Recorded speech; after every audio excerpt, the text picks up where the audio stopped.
In Shakes and Fidget gibt es mittlerweile 10 verschiedene Klassen und das Beste ist, dass in Zukunft ganz gewiss noch weitere dazukommen werden. In diesem Video reden wir darüber, was die einzelnen Klassen voneinander unterscheidet, wie du für dich die beste Klasse finden kannst und was du bei der Charaktererstellung vielleicht doch noch beachten solltest. Ich würde sagen, lass keine Zeit verlieren, let's go!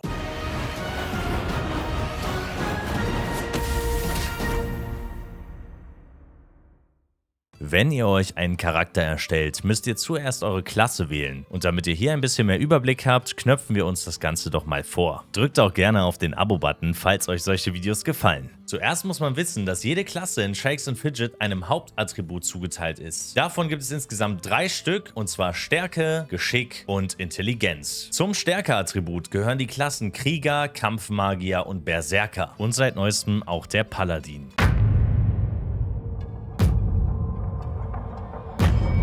Zu Geschick gehört der Kundschafter, der Assassine und der Dämonenjäger. Und dem Hauptattribut Intelligenz ist der Magier, der Druide, der Bade und der Nekromant zugeordnet. Das Hauptattribut in Shakes and Fidget bestimmt immer den Schaden eures Charakters. Je höher also euer Hauptattribut, desto höher ist auch euer Damage. Wer austeilen will, muss natürlich auch einstecken können und deshalb solltet ihr den Ausdauerwert echt nicht vergessen. Setzt da auf jeden Fall auch einen guten Fokus drauf, denn das ist wirklich wichtig. Wenn ihr euch jetzt für eine Klasse mit dem Hauptattribut Stärke entschieden habt, dann werden Geschick und Intelligenz für deinen Charakter zum Nebenattribut und sollten daher eher sekundär behandelt werden. Entscheidet ihr euch für eine Klasse mit dem Hauptattribut Geschick, werden Stärke und Intelligenz zu euren Nebenattributen. Und bevorzugt eure Klasse eher Intelligenz, wären die Nebenattribute Stärke und Geschick. Und was genau die einzelnen Klassen ausmacht, das machen wir jetzt im Schnelldurchlauf. Der Krieger ist bekannt für seine unglaubliche Menge an Lebenspunkten. Krieger greifen mit einem Schwert an und blocken die Angriffe ihrer Feinde mit ihrem Schild. Kundschafter sind Meister der Präzision und verfügen über die unglaubliche Fähigkeit, den Angriffen ihrer Gegner auszuweichen. Magier ignorieren gegnerische Fähigkeiten. Sie sind zwar sehr fragil, aber dafür teilen sie unglaublich viel aus. Genau wie bei den Kundschaftern können Assassinen ausweichen. Nur mit dem kleinen Unterschied, dass sie Meister der Schwertkunst sind. Das zeichnet sich aus, indem sie mit 2 Waffen angreifen. Der Kampfmagier beginnt seinen Kampf immer mit einem arkanen Kometen und das Beste daran ist, dieser trifft so gut wie immer. Gerät ein Berserker in Raserei, kann er bis zu 15 Mal hintereinander angreifen. Immer wenn ein Dämonenjäger im Kampf fällt, besteht die Chance, dass er sich wiederbeleben kann.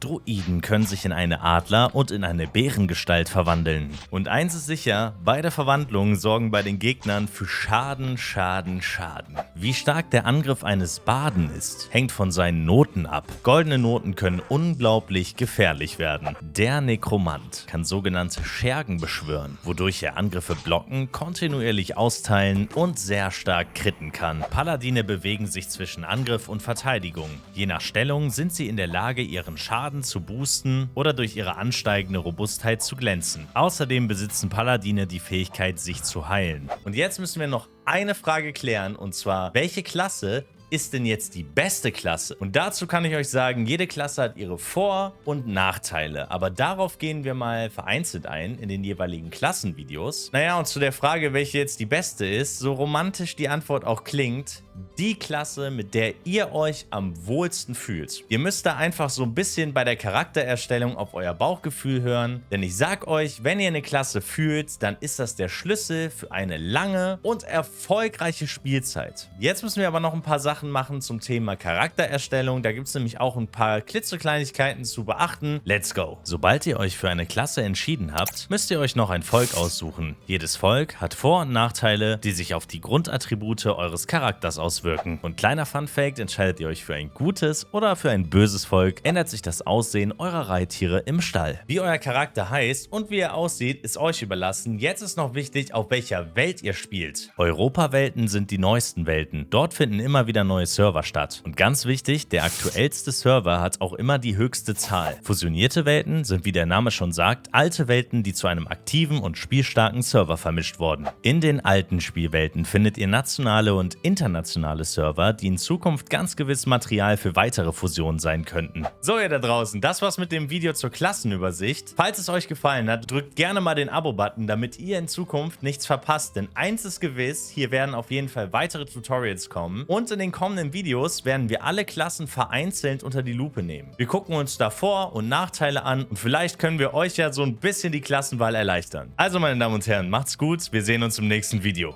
Ciao, ciao.